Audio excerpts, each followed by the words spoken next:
ሰላም የተከበራችሁና የተወደዳችሁ የግሎባል ኒውስ ተከታታዮቻችን እንደምን አላችሁ? እንደምን ከርማችኋል? ዛሬ እንኳን አደረሳችሁ ለመላ የአርሰናል ደጋፊዎች፣ አርሰናል ቤተሰቦች፣ የአርሰናል አድናቂዎች እንግዲህ እንኳን ደስ አላችሁ፣ እንኳንም ለዚህ ድል አደረሳችሁ እንላለን። እንግዲህ ዕለቱን አስመልክቶ የተለያዩ የፕሪሚየር ሊጉን ፍጻሜ አስመልክቶ የተለያዩ መረጃዎችን ይዘናል። የተከበራችሁ የግሎባል ኒውስ ተከታታዮቻችን አስገራሚ ክስተቶችም ተከናውነዋል።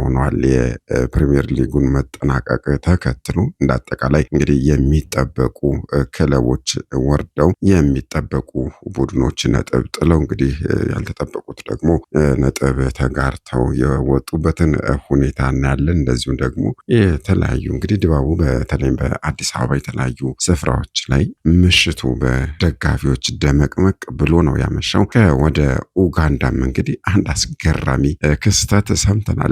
የአርሰናል ደጋፊዎች በዓሉን ለማክበር አንድ ፍየል ገዝተው ነበረ። ያችን ፍየል የማንቸስተር ሲቲ እና የማንቸስተር ዩናይትድ ደጋፊዎች ሰርቀዋት ፍየሏ በቁጥጥር ስር ነው የምትገኘው ተብሏል። እንግዲህ ስለዚህ አስገራሚ ክስተት የምንነግራችሁ ነው የሚሆነው። እንደዚሁም በአዲስ አበባ ያለውን ድባብ ምን ይመስል ነበረ የተለያዩ ቅኝቶችን አድርገናል። እንግዲህ እነዚህን መረጃዎች ዛሬ የምንነግራችሁ ይሆናል።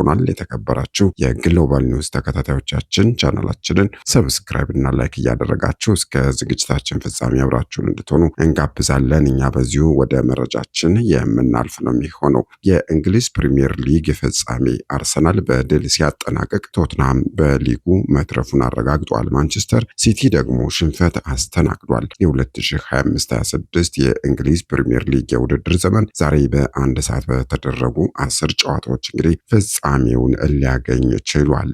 ከ22 ዓመታት ረጅም ጥበቃ በኋላ የሊጉን ዘውድ የደፋው አርሰናል ወደ ክሪስታል ፓላስ ሜዳ በመጓዝ እንግዲህ 2-1 በሆነ ውጤት ማሸነፍም ችሏል። ለመድፈኞቹ የማሸነፊያ ግቦቹን ያስቆጠሩት ጋብሪኤል ጄሱስ እና እንደዚሁም ደግሞ ኖኒ ማዱኤኬ ናቸው ማለት ነው። ክለቡ እንግዲህ የዓመቱን ጉዞ በ85 ነጥብን በበላይነት አጠናቋል ማለት ነው። ወደ ታችኛው ክፍል የመውረድ ከፍተኛ ስጋት ውስጥ የነበረው ቶትናም ሆትስፐርም ኤቨርተንን 1-0 በማሸነፍ እንግዲህ በሊጉ መቆየቱንም አረጋግጧል ማለት ነው። ለለንደኑ ክለብ ወሳኟን የህልውና ግብ ያስቆጠረው እንግዲህ ጆአኦ ፓልሂንሃ ነው። በሌላ በኩል ላለመውረድ ሲፋለም የነበረው ዌስትሃም ዩናይትድ ሊድስ ዩናይትድን እንግዲህ 3-0 በማሸነፍም ከውድድር መውረዱን ሊያስቀር አልቻለም ማለት ነው። ክለቡ ከቶትንሃም በ2 ነጥብ በማነሱ ምክንያት እንግዲህ በርንሌና ወልቭስን ተከትሎ ወደ ሻምፒዮንስሺፕ ወርዷል ማለት ነው። ከማንቸስተር ሲቲ ጋር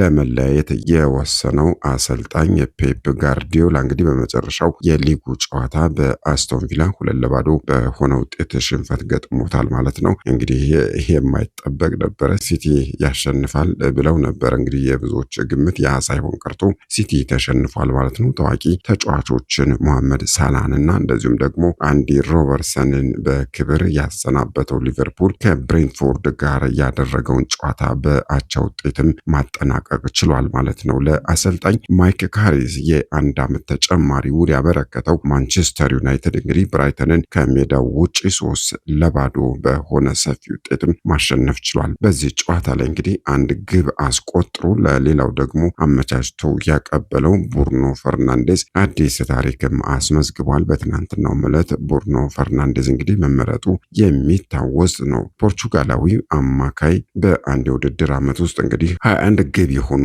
ኳሶችን በማመቻቸት ቀዳሚው ተጫዋች መሆን ችሏል። ወደ ሊጉ በቅርቡ ያደረገው ሰንደርላንድ እንግዲህ ቼልሲን 2-1 በማሸነፍ በቀጣይ ዓመት በአውሮፓ መድረክ ላይ የመሳተፍ መብቱንም አግኝቷል ማለት ነው። ቼልሲ እንግዲህ በዚህ በ2025/26 የውድድር ዓመት እንግዲህ ብዙም ሳይቀናው ቀርቶ ወደ ታችኛው ነው እንግዲህ ሊወርድ የቻለው ማለት ነው። በተያዙ ዜናዎች እንግዲህ ፉልሃም ኒውካስትል ዩናይትድን 2-0 ሲያሸንፍ ኖቲንጋም ፎረስት ከቦርንማውዝ ጋር 1-1 ተለያይተዋል ማለት ነው። ቀድመው መውረዳቸውን ያረጋገጡት በርንሌና ወልቭስ ያደረጉት ጨዋታም እንግዲህ በተመሳሳይ 1-1 በሆነ አቻ ውጤት ተጠናቋል ማለት ነው። ወደ ሌላኛው መረጃችን ስናልፍ ደግሞ ማንቸስተር ዩናይትድ ብራይተንን 3-0 በማሸነፍ ሲዝኑን በድል ጨርሷል። በቀጣይ ዓመት ማንቸስተር ዋንጫን ያነሳ ይሆን እንግዲህ በጋራ የምናየው ነው የሚሆነው ማለት ነው። ዛሬ በአዲስ አበባ እንግዲህ በጊዮርጊስ በጊዮን ሆቴል ምሽቱ ያማረ ነበረ። እምር ድምቅ ብሎ ነበረ። በተለይም በአዲስ አበባ እንግዲህ የተለያዩ ስፍራዎች ላይ የአርሰናል ደጋፊዎች እንግዲህ በየቦታው ሰብሰብ ብለው ይህንን የመጨረሻውን ቀን በጉጉት ሲጠባበቁ ነበር ያመሹት። እንግዲህ ሞቅ ደመቅ ብሎ ነው ያመሸው ማለት ነው። በጊዮን ሆቴልም እንግዲህ ታሪካዊ የእግር ኳስ ድባብ ተፈጥሮ አምሽቷል ማለት ነው። በርካታ የአርሰናል ደጋፊዎች ተሰብስበው የቡድናቸውን የመጨረሻና ታሪካዊ ጨዋታ እንግዲህ እየተከታተሉ ነው ያመሹት ማለት ነው። በቦታው የሚታየው የደጋፊዎች ስሜትና ደስታም እንግዲህ ምሽቱን ልዩ አድርጎት ነው ያመሸው። ያለፈውም በፕሮግራሙ ላይ እንግዲህ በቅርቡ አዲስ አበባ የገባው ዴላን ፔጅን ጨምሮ እንግዲህ የተለያዩ ታዋቂ ሰዎች፣ የስፖርት አፍቃሪዎችና የማህበራዊ ሚዲያ ተጽዕኖ ፈጣሪዎችም ተገኝተዋል ማለት ነው። የእግር ኳስ ፍቅር ከስቴዲየም አልፎ እንግዲህ በአዳራሽ ውስጥም ሙሉ በሙሉ ይሰማል። ደጋፊዎች በማህበራዊ ሚዲያ በቀጥታ ምስሎችንና ቪዲዮዎችንም በማጋራት የደጋፊነት ስሜታቸውንም እያሳዩ ነው ያመሹት ማለት ነው። ከ22 ዓመታት በኋላ ነው እንግዲህ የዋንጫ ጥበቃ በኋላ አርሰናል በመጨረሻው የፕሪሚየር ሊጉ ሻምፒዮን መሆን የቻለው። በድጋሚ እንኳን ደስ አላችሁ፣ እንኳን ለዚህ ድል በቃችሁ ብለናል ለመላ የአርሰናል ደጋፊዎች፣ የአርሰናል ቤተሰቦች። ወደ ሌላኛው መረጃችን ስናልፍ ደግሞ እንግዲህ አስገራሚም ነው ፈገግም የሚያሰኝ ነው። የአርሰናል ደጋፊዎችን ፍየል የሰረቁት የማንቸስተር ዩናይትድ እና የማንቸስተር ሲቲ ደጋፊዎች እንግዲህ በቁጥጥር ስር ስለመዋላቸውም ነው የሜታ ሚዲያ የዘገበው።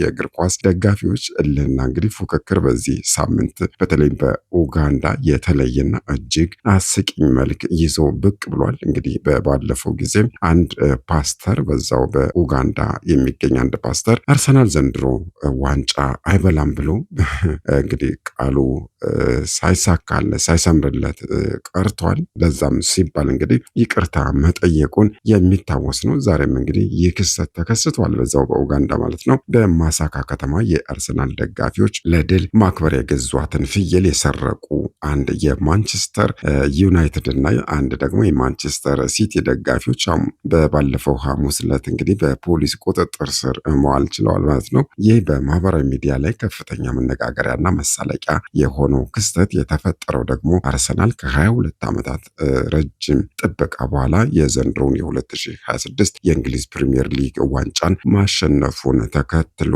ነው ማለት ነው። ባለፈው ማክሰኞ በርነማውዝ ከማንቸስተር ሲቲ ጋር 1-1 በሆነ አቻ ውጤት መለያየቱን ተከትሎ አርሰናል ሻምፒዮን መሆኑ መረጋገጡ የሚታወስ ሲሆን ይህም እንግዲህ በመላው ዓለም የሚገኙ የክለቡን ደጋፊዎች ወደ ታላቅ ደስታና እልልታ ውስጥ ከቷቸዋል ማለት ነው። በማሳካ የሚገኙ የአርሰናል ደጋፊዎችም ክለባቸው ዋንጫ የሚያነሳበትን ታሪካዊ ቀን እንግዲህ በታላቅ ድግስ ለማክበር አንድ ፍየል ገዝተው ተዘጋጅተው ነበረ። ሆኖም ግን የደስታቸው ማረጋገጫ የሆነችው ይህች ፍየል ባልታሰበ ሁኔታ በአካባቢው በሚገኙ ተቀናቃኝ ደጋፊዎች እጅ ልትገባ ችላለች። ፍየሏን በመስረቅ ወንጀል የተጠረጠሩት የማንቸስተር ዩናይትድ እና የማንቸስተር ሲቲ ደጋፊዎች ድርጊቱን የፈጸሙት ለምን እንደሆነ በፖሊስ ሲጠየቁ የሰጡት ምላሽ ይበልጥ አስቂኝ አድርጎታል። ተጠርጣሪዎቹ የአርሰናል ደጋፊዎች የዋንጫ ድላቸውን እንዳያከብሩና ደስታቸውን ደግሞ ለማበላሸት ፈልገን ነው ሲሉ እንግዲህ እቅዳቸውን በግልጽ ተናግረዋል። እንግዲህ የሚያስገርም ነው፣ ፈገግ ያሰኛል፣ የሚያስቅ ነገር ነው ያደረጉት። በክፋትም ላይሆን ይችላል፣ ግን ደግሞ እንደው በሁለቱ ቡድኖች መካከል ያለውን ፉክክርም በግልጽ የሚያሳይ ነው ብሎ መናገር ይቻላል። በኡጋንዳ የእግር ኳስ ትኩሳት እንግዲህ እጅግ ከፍተኛ ከመሆኑ የተነሳም በተለይ የአውሮፓ ታላላቅ ክለቦች ደጋፊዎች በመካከላቸው የጎዳና ላይ ሰልፎችንና እንደዚሁም ደግሞ የተጋነኑ የደስታ መግለጫዎችን ማድረግ የተለመደ ነው። ይቺ በደጋፊዎች ሳቢያ እንግዲህ የፖለቲካ እስረኛ ለመሆን የበቃቸው ፍየል እንግዲህ አሁን ላይ ጉዳዩ እልባት እስከሚያገኝ ድረስ በፖሊስ ቁጥጥር ስር የምትገኝ ሲሆን በማህበራዊ ሚዲያ ላይ ግን የዓመቱ ምርጥ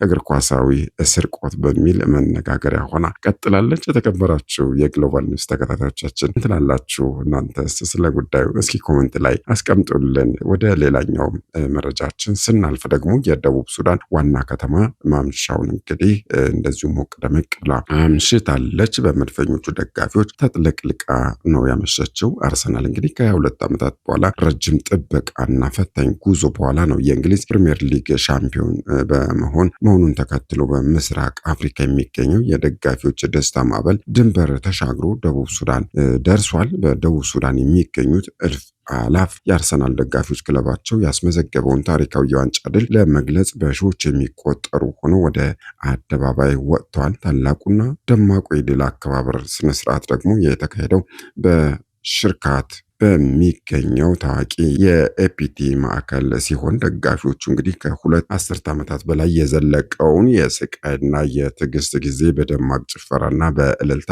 ሸኝተውታል ማለት ነው። የአርሰናል ደጋፊዎች ማህበር በአሁኑ ወቅት በአፍሪካ ደረጃ እጅግ ፈጣን እድገት እያስመዘገቡ ካሉ የደጋፊዎች ስብስብ ውስጥ አንዱ መሆኑን የሚነገር ነው። በመላው ደቡብ ሱዳን በሺዎች የሚቆጠሩ ታማኝና ቁርጠኛ አካላት እንግዲህ ማፍራትም ተችሏል ማለት ነው። ይህ ትዕይንት መድፈኞቹ በምስራቅ አፍሪካ ካላቸው ግዙፍ ተጽዕኖና እንደዚሁም የእግር ኳስ ፍቅር እንግዲህ በግልጽ ያሳየ ሆኗል ብሎ መናገር ይቻላል። በመጨረሻም የአርሰናል ደጋፊዎች ክለባቸው ዋንጫ በመብላቱ የተሰማቸውን ደስታ ለመግለጽ ለከተማው ፖሊስ 10 ሺህ ብር አበርክተዋል የሚል መረጃም ደርሶናል። እንግዲህ ድል ለዋንጫ ድጋፍ ለህዝብ በሀደሮ የሚገኙ የጉነርሱ ደጋፊዎች አርአያነታቸውን አሳይተዋል። የቡድኑ ዋንጫ መብላትን ተከትሎ ማለት ነው። የለንደኑ አርሰናል የሊግ ዋንጫ በማንሳቱ እንግዲህ የተሰማቸውን ደስታ በበጎ ተግባር የገለጹት በከምባታ ዞን የሀደሮ ከተማ አስተዳደር የሚገኙ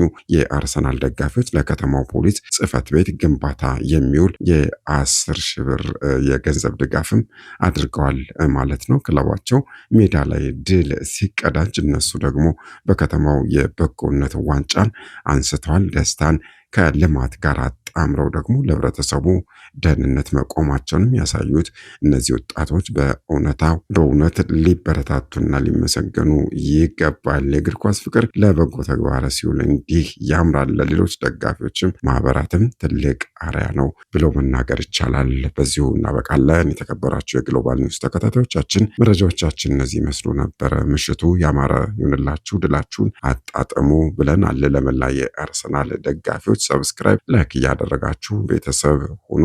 በዚሁ እናብቃ። ሰናይ ምሽት ይሁንላችሁ።